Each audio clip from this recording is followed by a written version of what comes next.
Welcome back, everyone, to another episode of the Canadian Immigration Podcast.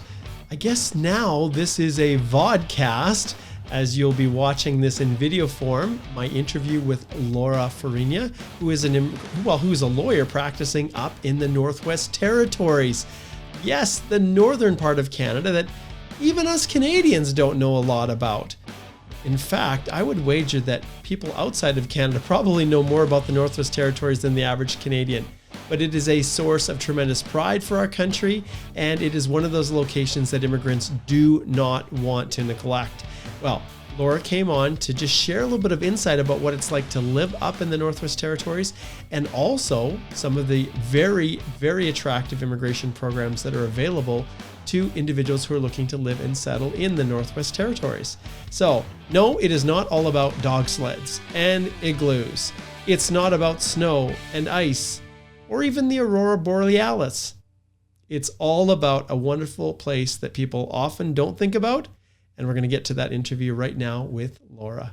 Well, everyone, welcome back to another Canadian Immigration Podcast. I'm your host, Mark Holthe, and I'm here with Laura Faryna, who is one of our Canadian Bar Association section members, and I have been bringing on a lot of guests that are members of the Canadian Bar Association section, just to share what they're doing, some of the recent updates, and just to highlight the role that they're serving in their particular jurisdiction, and also to give a little bit of an update on what's happening. And in this case, this is no different, except this is something that we've never really talked about before, and that's what's happening up north. And when we say north in Alberta, I usually think Edmonton or, maybe Grand Prairie, but we're going much further north. We're going all the way up to Northwest Territories. So, Laura, it is great to have you here with us. How are you doing? Good, thank you very much. Excellent. So, Laura, so you've been the section chair for the Northwest Territories for, I guess we're into our third year now, and you're serving on our national executive, and you attend those meetings and contribute. But you have another role as well. And so what's keeping you busy during the day? I'm currently working as a senior legislative advisor for the government of the Northwest Territories. I work for the Department of Industry, Tourism, Investment. So we have part of the nominee program under our department and another department as well. But I just wanted to mention that I'm here in my personal capacity. So anything I say today is my personal viewpoints and is not affiliated with the GNWT. Excellent. And I will also confirm once again that I am here in my personal capacity, even though I am currently serving as the national chair of the Canadian Bar Association's immigration section. The views expressed here are mine and mine alone, and do not in any way, shape, or form represent those of the CBA. So there we go. We've taken care of that. So let's now have some fun. So, Laura, how did you get into doing what you're doing? What was the path that led you to be working for the government and being involved with immigration in the Northwest Territories? Right, thanks. It was a bit circuitous. I think that I started my legal career in social justice and legal clinics, which took me up north, actually into Northern Ontario, into Moosonee and Moose Factory Island. Some of you may have heard of it. But after that, I think because my career was also from a young age very centered on global issues and globalism, that I did quite a lot of work internationally as well. And myself, not being originally born in Canada. So when I came to the Northwest Territories, which I think my route ended up here through my connections with Northern work and particularly with Indigenous clients. As soon as I got up here, I noticed how diverse the community is and how many people come from countries from around the world. And I was just interested in getting further into those issues, as well as being connected to the immigration law community. And that is how I became section chair eventually of the Canadian Bar Association branch here. That's neat. So where did you complete your legal studies? Where did you complete that? I completed my law school at the University of Victoria in BC, but I articled, as I said, in Northern Ontario. And so my original call to the bar was in Ontario, but now obviously I'm a member of the Law Society of the Northwest Territories. Excellent. That's wonderful. And so I'm always curious just to know, as far as practitioners, how many immigration lawyers practice out of Yellowknife and out of the Northwest Territories? That is a key issue here. So there is only one lawyer here who, in private practice, practices immigration law out of the Northwest Territories. I believe if you check the Law Society website, you may find that there are other immigration lawyers who are called in this jurisdiction who practice immigration law, but they may not be here. So that makes access to justice quite difficult. Yes. Myself, I do some limited pro bono work, but obviously only summary advice. And so I think immigration law up here, well, there maybe hasn't been the demand in the past, is certainly a growing issue, and the access to justice portion of it is definitely a current issue, which I deal with day to day, actually. Absolutely.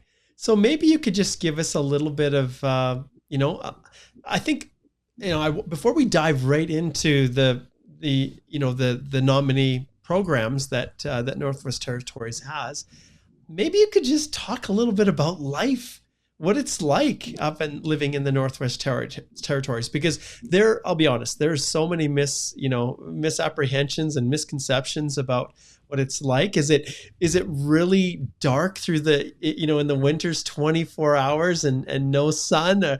Is it during the summers, does the sun just never go down? Are those just myths, or what is it really like? That is a great question. I think people truly don't understand what it is like to live in the North.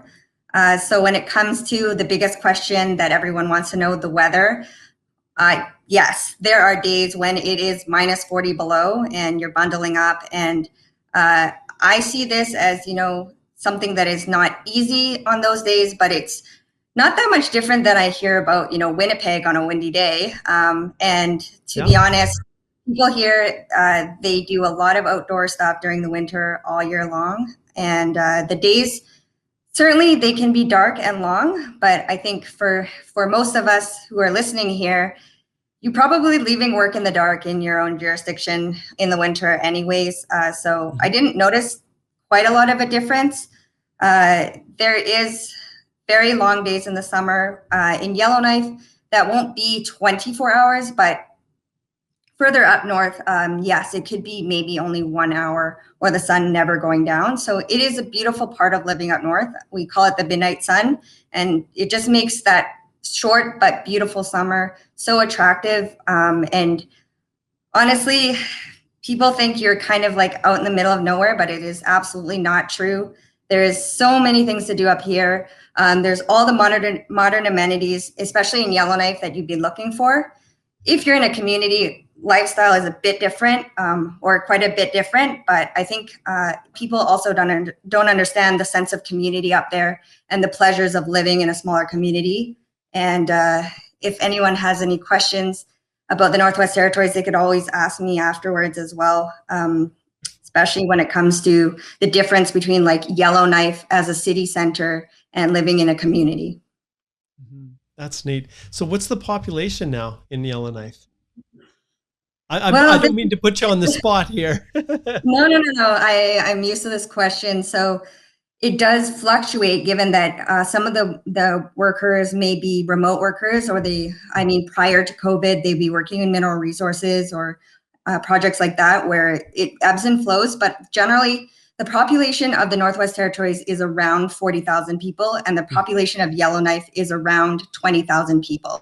So about half of it's in Yellowknife itself, which does illustrate the difference between the size of Yellowknife. And, Yellowknife, you'll walk down the street and there'll be traffic lights and A&W and Walmart. In a community, obviously, it would look a lot different, but it's still that northern sense of lifestyle, that northern community, the closeness, the pace of life, which makes, I think, just a big difference in terms of, it's not necessarily going slower, but it's just, there's less traffic. There's more you can do in a day. The day might be even physically longer, and there's more community around here. That makes sense. So what are the industries when you talk about, you mentioned minerals and stuff like that, but what are kind of the industries that pull people to the Northwest Territories? If we have people that are wondering, well, I've got experience in this area, I wonder if it would even fit up there. What kind of industries dominate the horizon? Yes, obviously, I mentioned a big one, which is the minerals industry, but there's every single, especially in Yellowknife, there's every single service industry that you would need, particularly because this is the government center. So the government needs services, or the government has employees that need services. So I can think of people from around the world who are working in front desk services, government, in accounting, in restaurants. It's really, there's a big community here that drive public transportation or do taxi driving. Honestly, from A to Z, there is in Yellowknife, particularly because of the fact that people need the same types of services. In the communities, there would be local procurement as well that was needed. Yeah. Okay, that makes sense.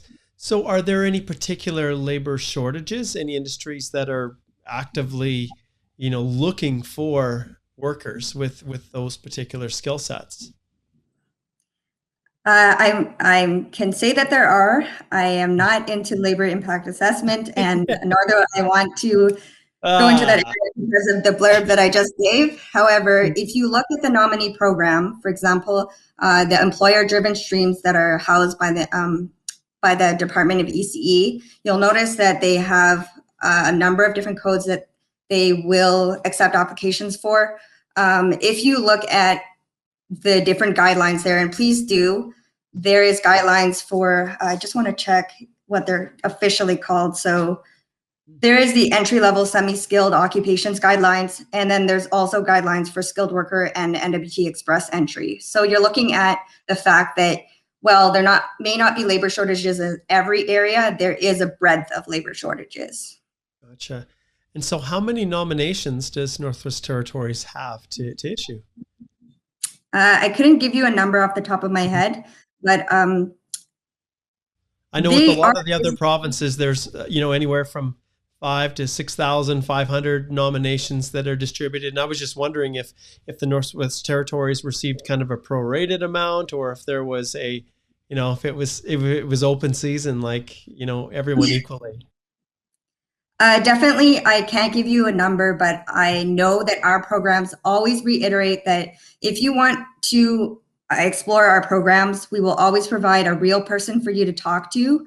Cool. When it comes to the business stream, unfortunately, during COVID, we haven't been taking in applications, but obviously we are anticipating that to change. Mm-hmm. And the employer-driven stream is still accepting, but with the business stream, there's not a backlog. And with the employer-driven stream, it's still the same commitment that you would be able to get in-person help. And if you look at the website, immigratenwt.ca, and if you look at the guidelines, it gives you expected processing times. I think it gives you them in weeks. So it should be clear what kind of service you're getting in our programs. Yeah, exactly.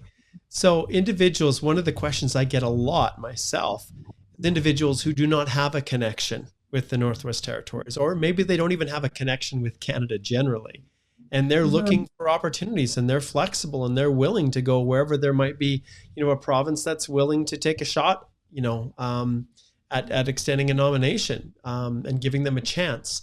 Are there options for individuals that do not have a job offer to be able to immigrate directly, or is it more reserved for people like it is in Alberta right now, that are actually working and living in our province at this time? And so they're the only ones, even through express entry, that are receiving any nominations. Is it similar to that in the Northwest Territories? When it comes to the nominee program, you can see what the guidelines say, but for the most part, you are expected to have a job offer. You are expected to have status in Canada already.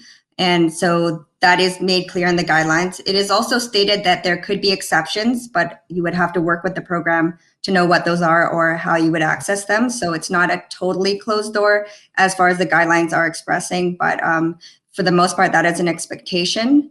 I just want to reiterate, though, that it is a hugely diverse community here. I think that the PNP is an amazing option, but it is not the only option. I think from my friend group alone, there's people who are first generation from 20 African countries alone, if not all over, obviously Asia and South America. So, there is opportunity here and people are finding it, and it may not always be through PNP. Mm-hmm. Now, one question as well, I get a lot of international students who are wondering, where should I study? So are there opportunities to study in Northwest Territories? I regret not learning about this a bit more, but there is a college that is being I guess modernized right now, and there's a review of the post-secondary program in Northwest Territories as we speak. So, and probably I shouldn't get too far into talking about it, but I would keep your eye on it for sure. Certainly there is a possibility that you could study in the Northwest Territories. Neat. And the reason I ask is because it's such a popular pathway to permanent residence for foreign nationals, to come and study. And usually they have quite a connection to the provinces or the territories in which they are going to school.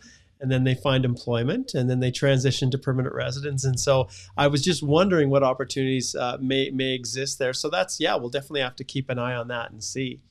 So, well, and on that note, it is absolutely extremely popular route to PR. And what I'm seeing here a great deal is perhaps even studying in a different post-secondary program elsewhere in Canada, but in terms of their post-secondary work permit, ending up here to do their work requirements and then transitioning to a program that enters them into PR. So there's quite a lot of people who are using Northwest Territories as their route to PR. Perhaps not the education component, but the work component. Okay, that's great insight, because many provinces, even if you have a postgrad work permit, it doesn't necessarily mean there's a pathway for you. It's still, there's so many, you look at the major centers, right? The largest provinces that for destinations for immigrants, British Columbia and Ontario, Quebec. So those provinces, generally get a large portion of postgrad students who are on their open work permits, but it's so competitive that it's really, really hard to transition. So in the Northwest Territories, if an individual is up there working for an employer there and that employer is supportive, they don't necessarily need to have a labor market impact assessment to meet the threshold for a job offer. Is there a little bit more flexibility up there? I think when it comes to the PNP itself, you can look at the guidelines, and it will tell you when you need an LMIA or when you don't. So in that respect, again, I encourage people to go to Immigrate NWT and find the guidelines, but it does tell you when you do and when you don't. And also, I just find that, people are looking for that job to fill that time, and there are job opportunities here, and there may be employers as well who are willing to support you, which in other provinces they may not be able to. Yeah, that makes a lot of sense. So you obviously are, there's a lot of people that have lots of questions about what it's like to live in the North, and you've given us some really, really good insight. If someone wanted to go online and just do some research and educate themselves, and they've got your wonderful your pitch for living up there, and it sounds actually really appealing. I'm a farm kid, so I grew up on a farm. I love the outdoors. I love fishing. I love hunting. I love doing all those things that I grew up doing as a kid, and I know for a fact it would be amazing to be up there and experience what that's like being up there. But is there some locations, or what's the best place for people to learn? Now, you've said Immigrate NWT, I think, is what you had said in terms of the website, and we'll definitely put that in the description below and in the show notes for this episode. But are there some places that people can go to do a little bit of research? And are there even, and I guess the second part of that is, if someone is looking for employment or looking for a job, we always have the job bank, but are there kind of made in Northwest Territory options that are a little bit more effective for matching with employers? Yes, I know that there is, for sure. There's different employment websites that are just for the Northwest Territories and just Yellowknife. I probably should maybe go away and get some for you and then just send them to you. Sure, we'll Since put them in I the haven't show personally notes. looked for a job here for a while. Um, Yes. I know that for sure people are using the Canada website, but that's definitely not the only place. Yeah. Yeah, for sure. And then when it comes to lifestyle here, I mean, to be honest, I think that there's a lot of misinformation out there. And a lot of people end up, if they're about to move here, going on the Facebook group chats and just your normal social media. It's actually, you want to be talking to people about living here who are real people, who have really lived here, who really understand what the pros and cons are. Because there is a lot of misinformation on the internet. But if you want some really cool content about Northwest Territories that is true, you should look up the Aurora, because the Aurora Borealis, or the Northern Lights, really do look like lights in the sky of pink and green swirling all over the sky in some nights. And that part about the North is true. It's not a legend. Just amazing. I know we had Laura, just a little, the faintest touch of it about 3 weeks ago. And we were able to get up at the middle of the night. And, and it was neat because when we looked into the horizon, it appeared white for us. But when we took pictures with our camera, then it was this green. It was the most interesting phenomenon, but nothing like you would have, you have the opportunity to experience. And so those northern lights, do they happen all through the summer and all through the winter, or are there particular seasons where they're more visible, or is it just a steady stream of beautiful evenings? They are there whenever the sky is clear and I guess the magnetic field is active. I'm not a scientist, but that's what I understand. So you definitely need to go searching for them. If you watch the aurora forecast, you'll get a better chance. But there's kind of like a fun activity that you might do here, which is aurora hunting. So they're not out every night, but the thing about the seasons is that they may be in there in the summer. It's just you have no way to see them because it's still broad daylight quite late at night, and there's not a lot of dark sky. So that's another magic of aurora. But at the end of the day, too, the activities here, there is a lot of outdoor activities: paddling, fishing, camping, cross country skiing, snowshoeing, all that stuff. But I mean, if you're like me, who was an outdoorsy person but is no longer, you can have a really active and really enjoyable lifestyle doing indoor activities, because there's, the modern sports facilities, and there's the gyms, and there's the knitting circles, and all of the things that you want to learn how to do. There's usually, at least in Yellowknife, and I won't speak for the whole territory because communities are different, but in Yellowknife, a lot of people still want to do what they've done from back home, whether that be Alberta or their country of origin. So you would be surprised how many things are going on in the Northwest Territories. And I think even in the communities, you can say that people really, really make sure that the enjoyment or the fun that they're looking for still exists, even if you have to invent it. Neat. That's wonderful. So, Laura, when people are looking at coming to the Northwest Territories, what types of supports are in place to help them kind of get settled, whether they're a foreign worker or maybe they're someone who's immigrating, decides, you know what, we just want to get away from the rat race. We want to go somewhere where we can just, have that more, more healthy, I guess is the better way of describing it, lifestyle, than being in these hour-long commutes to get into work every day. So what kind of supports does the community offer for people who are wondering, oh, I don't even know what to expect?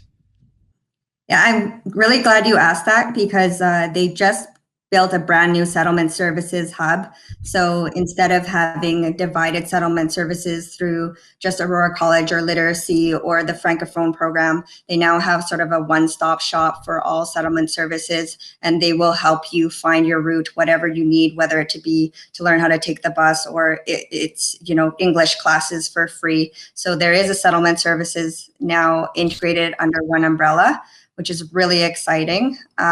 But for example, if you are entering the business stream of the PNP as well, the Northwest Territories Nominee Program. They will support you. So if you're trying to build a business plan in order to be eligible, it's not that they can write your business plan for you, obviously, but they will support you in trying to learn like what is the best avenue for success. And the PMP, at least the business stream, they do require you to take an exploratory visit, in which case in that visit, they would also be supporting you with understanding the Northwest Territories and developing your understanding. But in that note too, you know, we have a really rich Indigenous culture here, or rather several Indigenous cultures, and getting that support through the settlement services or through the nominee program or through the government of the Northwest Territories, let's say employment, culture, and education programs, you really do want to seek that support, because the fabric here with Indigenous cultures is very strong. And there's a lot of different things that you would need to know and want to know that's super interesting, that I think in the provinces are also important, but more so up here. Neat. One thing I was wondering, does the government place refugees in Yellowknife as well? So that is a good question. Do they do any settlement? I you know, because you'd think, well, Lethbridge, Alberta is where I am, and we're just a relatively small community too. We're a little over 100,000 as a city goes, but you know, but we've had Bhutanese, we've had Syrian refugees, we've had refugees from Tibet, we've had like a number of different groups that have been ultimately placed and have become a part of the fabric of our communities here. And I was wondering if those UNHCR refugees that are government brought in by our government, that they are, if any of them are being placed up there.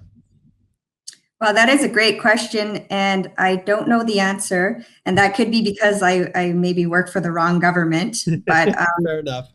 Yeah, certainly, even, you know, whether there were groups who are able to sponsor refugees without it being initiated by the government, or if eventually that settlement services would be able to do that, since a lot of them are delegated, you know, their funding is delegated, at least where I was working before. So I would look into that further if that's a route that you need. But in terms of just people who have come to Canada on refugee means, yes, of course, those people have really, all these people know about the Northwest Territories. It's kind of just the people from Canada who grew up in Canada who don't know about the Northwest Territories.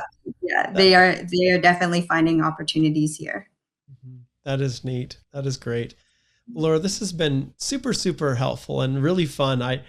For myself, there's so much that I've realized I don't know about my own country. I've had opportunities with our national conferences when we could actually meet in person to travel to different locations and to see different parts of Canada. That's been something that I've really, really appreciated. Now with the pandemic and the inability for us to meet together, that's limited the ability to travel.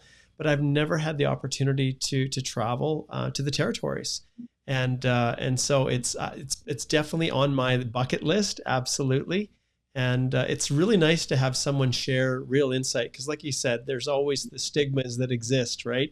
And it's kind of funny. I even think about when I would travel when I was younger. I served a mission for my church, and all of the other missionaries that came from the U.S. They asked me if I left my dog sled at the border, right? Because of Canada, it's cold. So that's the label that was attached to it. Now that was many years ago. That was in the, I think the early 1990s. And so I would always tell them, yeah, my family owns an important factory. It's a hot water factory. So we produce hot water for a community. It's a thriving business. I'd have lots of fun with them, and salmon sickles were my favorite food that I love to eat. And so those kind of those funny little myths and misconceptions of continue, I think, for even Canadians who have never been up north, whether it's in Nunavut or Yukon territories or Northwest Territories. So this has been really, really helpful, and I really appreciate it. And I know that we'll make sure we put a link to the nominee program, and people can go there and learn about the opportunities that exist in that fine territory. Thank you so much for the opportunity to chat with you today. You bet. You take care, Laura. Thank you.